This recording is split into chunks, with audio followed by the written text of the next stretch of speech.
இரவு நேரங்களில் தெருவிளக்குகள் எரியாததால் சமூக நீதி விடுதியில் தங்கி பயிலும் பள்ளி மாணவிகள் அச்சம்.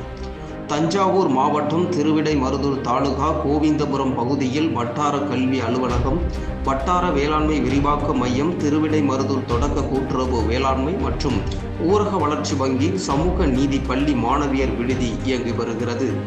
இவ்விடத்தில் பல வருடங்களாக கேட்பாரற்று கிடக்கும் 2 வாகனங்கள், சாலைகளுக்கு இடையூறாக வளர்ந்து நிற்கும் செடிகளால் விஷச்சந்துக்கள் குடியிருக்கும் இடமாக மாறி வருகிறது.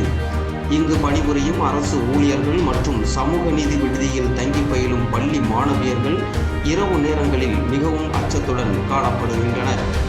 மேலும் இரவு நேரங்களில் தெருவிளக்குகள் 1 மாத காலமாக எரியவில்லை என்றும், இதனால் போதை ஆசாமிகள் இதனை சாதகமாக பயன்படுத்தி இரவு நேரங்களில் சுற்றி வருவதால் வெளியே வருவதற்கு மிகவும் அச்சமாக இருக்கிறது என மாணவியர்கள் மற்றும் அரசு ஊழியர்கள் தெரிவிக்கின்றனர்.